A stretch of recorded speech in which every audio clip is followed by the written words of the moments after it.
Polícia Federal instaurou um inquérito para investigar a liberação de mais de 4 bilhões de reais em emendas parlamentares. A PF cumpriu determinação do ministro do Supremo Tribunal Federal, Flávio Dino. A reportagem é de Carol Rosito. A Polícia Federal citou no ofício possíveis irregularidades no processamento da liberação das verbas. Os investigadores querem descobrir se houve manipulação no orçamento com o objetivo de dificultar medidas de rastreabilidade e transparência. Um dos principais focos da investigação seria o presidente da Câmara, Arthur Lira. Ele não é citado nominalmente no inquérito, mas a PF alertou para as declarações do parlamentar que apontavam para possíveis irregularidades na distribuição de emendas. Outros congressistas foram intimados por falas que também sugeriram ilegalidades nesses pagamentos. A polícia irá ouvi-los para mapear o destino de verbas que estavam destinadas para as comissões da Câmara, mas foram controladas por dirigentes do Centrão. A PF também mira possíveis influências externas no pagamento das emendas. O temor da corporação é relacionado a uma possível participação de lobistas no Congresso Nacional. Desvios e apropriação de recursos públicos e desobediência de ordens do Supremo também serão apurados. Os parlamentares, por sua vez, cobram o deputado Hugo Mota, o possível sucessor de Arthur Lira na Câmara, de uma resposta à decisão de Flávio Dino. O movimento pede que Mota, uma vez como líder dos deputados, paute medidas para limitar a interferência de outros poderes no Congresso. Além do inquérito, Dino solicitou ao Tribunal de Contas da União um relatório sobre pagamentos de emendas. O documento mostrou que cerca de R$1 bilhão em emendas PIX não contam com os planos de trabalho. Isso infringe uma decisão do STF que exige o detalhamento desses pagamentos. Das mais de 5.000 transferências especiais, 1.406 não especificavam o objetivo da verba destinada. O TCU reforçou o compromisso da instituição de monitorar os casos de descumprimento. Jussara, quero começar contigo, que está em Brasília. Apesar, da semana mais esvaziada de Natal, não faltaram informações, notícias aí para se trabalhar e é possível colher um pouco de repercussão, não só do fato de que a PF foi ágil em abrir esse inquérito, Jussara, mas em já fazer aí menção a possíveis irregularidades a partir do que estava já na decisão do ministro Flávio Dino. Jussara, o quanto esse inquérito tem um potencial de repercussão, não só para agora, esses dias, mas para já fazer 2025 começar bastante quente, Jussara. Boa noite, Yuri. Olha, como a gente falou que ao longo do dia, o espírito natalino não deu trégua. Só tirar aqui meu ponto aqui rapidinho. O espírito natalino não deu trégua para essas decisões todas, Yuri. Afinal de contas, essa é uma semana, que deveria ser um pouco mais lenta. A gente vê ali o judiciário trabalhando bastante. Mas a que acabou chamando bastante atenção foi justamente essa, Yuri, das emendas. E hoje a Polícia Federal instaurando o inquérito para apurar. O que a gente tem aqui de informação, Yuri, é que o Centrão, claro, está bastante descontente e já está ali preparando as suas armadilhas numa resposta. Claro que tem ali um prazo para que o Congresso, a Câmara explique ali essas emendas, como isso foram definidas as emendas e por que não foram atendidos os critérios de transparência e rastreabilidade. Bem, agora tem um outro problema. A Polícia Federal entrou no caso para investigar. E como a analista Luísa Martins nos antecipou aqui na CNN, a grande questão, Yuri, é justamente o fato de colocar o Arthur Lira, o presidente da Câmara, como no alvo dessa investigação. Embora isso não seja, o nome dele não seja citado textualmente, tanto pela Polícia Federal quanto pelo ministro Flávio Dino, a dinâmica de como se deu essa questão das emendas de comissão indica, sim, que o presidente da Câmara, Arthur Lira, pode entrar na mira. Afinal de contas, os deputados que acionaram o Supremo Tribunal Federal fizeram um ponto muito importante de que parte dessas emendas liberadas, emendas de comissão que foram liberadas, tiveram como destino Alagoas, a terra de Arthur Lira. Pois é, e aí nisso, Jussara e Thaís, presente de Natal às avessas para Arthur Lira, às vésperas de deixar a presidência da Câmara, né, como ele mesmo disse, voltar ao chão de fábrica, né, da Câmara dos Deputados.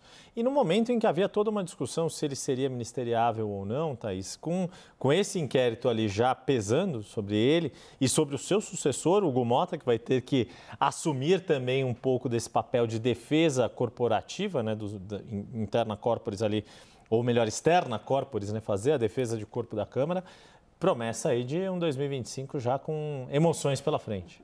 Está contratada uma crise institucional, né, e uma renovação aí de uma etapa de um Congresso ensimesmado, né, um Congresso que vai batalhar muito para defender o seu próprio interesse, o corporativismo. É natural que isso aconteça, né? A gente pode achar ruim, tecer várias análises aqui sobre o quanto isso é ruim para o Brasil, para as prioridades do Brasil, para a eficácia para a eficácia das decisões, mas e para a eficácia da alocação do recurso. Exato. Que esse é o debate que a gente vem fazendo há anos e que agora, em 2024, com a questão do orçamento secreto, a decisão de Flávio Dino e tal, acabou jogando muito mais luz sobre esse debate, né, Yuri?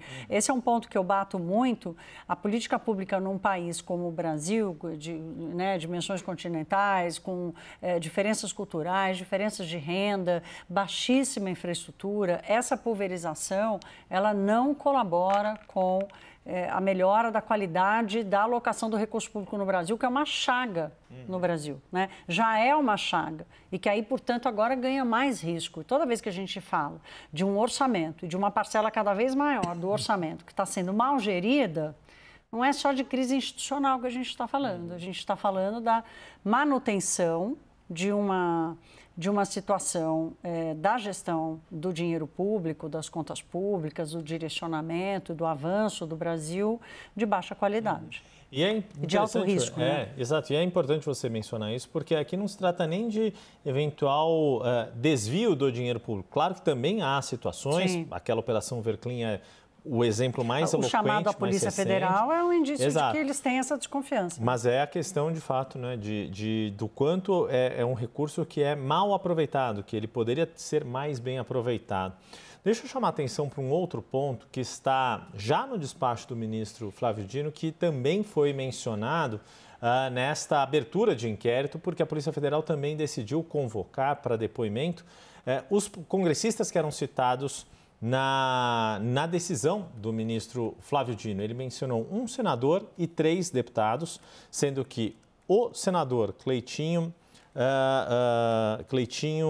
Azevedo, do Republicanos de Minas Gerais, e o deputado Glauber Braga, do PSOL do Rio de Janeiro, fizeram pronunciamentos nas tribunas do Congresso Nacional. No caso de outros 2 deputados, foram em declarações ao jornalista Breno Pires, da revista Piauí. Mas vamos ver, então, da própria boca, o que disseram esses parlamentares no Congresso Nacional, fazendo menção àquilo que Flávio Dino definiu como distribuição de verbas que desbordam a Constituição. A gente vai começar a trazer um trecho do que disse o deputado Glauber Braga, do PSOL, que é o partido que entrou com representação no Supremo Tribunal Federal, apontando que seriam irregularidades no pagamento dessas emendas de comissão. Vamos ouvir. Trata de um absurdo que privilegia emendas parlamentares em detrimento do servidor público brasileiro. E essa é uma lógica que passa por esse projeto e pelo conjunto das medidas que estão sendo adotadas pela Câmara dos Deputados. Exatamente por esse motivo, a bancada do PSOL hoje ingressou com mandado de segurança junto ao Supremo Tribunal Federal para que o ofício irregular articulado pelo presidente da Câmara seja imediatamente revisto pelo Supremo para que essa medida ilegal de farra de emendas não prevaleça. Requerimento de encerramento de discussão. Vamos ver também o que disse o senador Cleitinho Azevedo sobre essa situação das emendas. Queria até sugerir aqui, sabe, dentro do Senado, aqui uma CPMI, sabe de quê? Das emendas parlamentares. Eu assino toda hora. Em vez de ficar fazendo a CPMI de betes, né, de manipulação, vamos fazer uma CPI aqui de nós. Vamos fazer uma CPI aqui de nós aqui. CPMI das emendas. A minha mão está limpa. Eu nunca fiz rolo, sacanagem, covardia com emenda, não. Isso para mim é uma das coisas mais horríveis que tem da política, é uma situação dessa. Você pegar dinheiro público que é do povo para devolver para o povo, para ainda desviar dinheiro público. E eu não tenho medo de falar, não. Eu estou aqui de coração limpo e mãos limpas. Sabe? Então não vou ter medo de falar aqui, me posicionar, não. Então nessa situação do Flávio Dino, ele está correto. O princípio da administração pública se chama transparência. O que a gente tem que fazer aqui com essas emendas aqui que são pagas é trazer transparência para a população, não é deixar esses canalhas que vêm para cá ficar andando em corredor de Brasília aqui, esse bando de lobista, bando de vagabundo, desviando dinheiro público aqui e enchendo o saco aqui, em vez de procurar serviço para trabalhar, para ganhar dinheiro, ficar ganhando dinheiro fácil aqui em cima de emenda parlamentar, que seja investigado, que a Polícia Federal investigue tudo. Ô Jussara, são dois discursos muito fortes ali que a gente tinha visto alguns trechos transcritos na decisão do ministro Flávio Dino, mas vendo, né, no caso do senador Cleitinho, falando inclusive em lobby. Isso é bastante relevante, né? Falando ali de não só da atuação política dos parlamentares, dos congressistas, mas de interesses também do setor privado. E no caso do deputado Glauber Braga, chama atenção como ele se refere diretamente ao presidente da Câmara, que simplesmente ignora o que o colega disse e segue ali com o andamento da sessão, numa daquelas várias sessões importantes para a votação do pacote fiscal do governo federal. Exatamente, Yuri. E eu chamo a atenção porque são dois políticos de campos opostos. O senador Cleitinho é uma liderança da direita que vem se destacando, ele é do Republicanos de Minas Gerais e Glauber Rocha é do PSOL do Rio de Janeiro. Então, isso é bastante importante. Aí chama a atenção de outros dois parlamentares que são mencionados, também fizeram críticas, né, e denúncias e questionaram essas emendas que serão ouvidos também pela Polícia Federal, segundo a decisão de hoje. Na verdade, tem também a deputada Adriana Ventura, do Novo, de São Paulo, e o deputado José Rocha, do União da Bahia. Então, como a gente mostra que é um problema, né, é uma questão que está acima da questão partidária. O que a gente está acostumado a ver nos últimos tempos no Brasil tem de um lado os partidos de esquerda, outro de direita, os petistas e bolsonaristas. Essa questão aqui tem vindo a públicos deputados de partidos bastante diferentes. Então, isso é importante a gente destacar também. Agora, tem um outro ponto que aí, quando o senador Cleitinho ele diz que ele fala do lobby, das pessoas andando pelos corredores, eu fiquei com a sensação, até pelo momento em que ele fez o discurso dele, daquela operação que mirava o rei do lixo, daqueles contratos todos que estão sendo investigados e tiveram operações. E isso também é citado na decisão do ministro Flávio Dino, em que ele faz, claro, sem fazer uma menção direta, mas ele faz menção a dinheiro sendo jogado pela janela, malas de dinheiro. Então, tudo isso mostra como essa questão das emendas está ganhando força em várias frentes. A gente tem um outro momento que essa decisão do ministro Flávio Dino fala sobre a questão das emendas de comissão, mas tem a outra, a questão das emendas PIX, que aí estão na mira do TCU, né, do Tribunal de Contas da União, que é a emenda PIX, que a questão é o seguinte, ela pode ser paga, é uma transferência que vai diretamente para os estados e municípios e aí com uma facilidade, não precisa firmar nenhum tipo de convênio, vai direto para o Caixa. Então, esse é um outro ponto também que precisa ser encarado. Agora, é preciso entender também como o Congresso, na mira dessa investigação, também vai reagir e de como vai levar à frente essa questão das emendas. É importante dizer que no final do ano foi aprovada ali umas regras para a distribuição dessas emendas, mas fato é que desde o orçamento secreto, toda vez que vinha uma decisão para poder dar um pouco mais de transparência e de rastreabilidade, o Congresso dava um jeito ali de fazer uma nova manobra e aí continuar ali sem atender esses critérios de transparência. E nesse caso, né, Thaís, não dá nem para fazer aquela alegação de ingerência do judiciário num outro poder, porque mesmo que tenha sido uma decisão tomada por várias lideranças, né, 17 líderes de bancada, ou seja, também, de novo, uma postura suprapartidária, com o aval do Palácio do Planalto, seja por meio da portaria da AGU, seja pela participação do líder do governo na Câmara nesse acordo, mas fato é que havia um regramento que não foi cumprido. Se a emenda é da comissão A, B, C ou D, a comissão não está funcionando, ela não se reuniu para deliberar sobre aquele assunto, que é isso que, se não me engano, a deputada Adriana Ventura fala na descrição dela, ó, a comissão da qual eu faço parte não se reuniu para deliberar sobre a destinação dessas emendas. E essas de comissão sempre foram muito as mais questionadas do ponto de vista da transparência.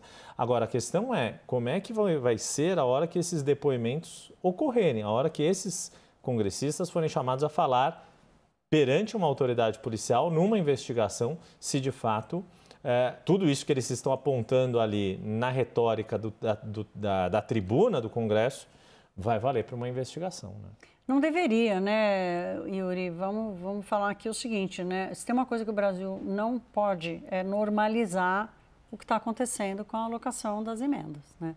Isso é uma coisa que o Brasil não pode normalizar, porque assim, a gente aceitar como normal a quantidade de recurso que está sendo distribuído sem... Tem uma palavra em inglês que eu estava aqui tentando imaginar como que a responsabilização, que é o accountability, né? Que tem um sentido maior do que puramente a responsabilização, contas, né? Que é mais do que prestar contas, tem todo um sentido ali ético, moral, né? Da accountability, daquilo que você faz, né? A gente não pode normalizar um Congresso Nacional que não se responsabiliza pelas decisões que toma com o dinheiro público. Tem o bônus do mérito político de acessar o dinheiro sem o ônus de prestar contas, né, e assim, explicar isso. Na verdade, o ônus de você ter acesso ao dinheiro público deve ser aquele de você seguir as regras da alocação e da aplicação do dinheiro para qualquer lugar. Que isso também já não tem, porque querem ficar fora dos limites do crescimento das despesas e tudo mais. Então, esse limite já não tem. Agora, o limite da transparência querem ultrapassar. Então, eu não sei, assim, essa normalização é uma normalização que enfraquece a política, né? Enfraquece ainda mais o Poder Executivo. São presidentes fracos, desde Dilma Rousseff, que acabaram permitindo que isso acontecesse. No começo a gente dizia, não, olha, era um governo que tinha muito poder na mão do presidente para distribuição, é natural que o Congresso tenha acesso a essa verba. Fazia parte da barganha política, inclusive, liberal não. Né? Mas a coisa virou um negócio que foi para outro extremo. Foi para outro extremo, assim, é quase uma anedota e não pode ser uma coisa que vai se normalizar no Brasil. Exato, e acaba reproduzindo muito, né, do que na ciência política americana, principalmente se fala ali do pork barrel, né, que é uma expressão ali para se referir a essas benesses que você dá ao seu eleitorado, mas no fundo, a questão é que nem sequer isso está tão claro.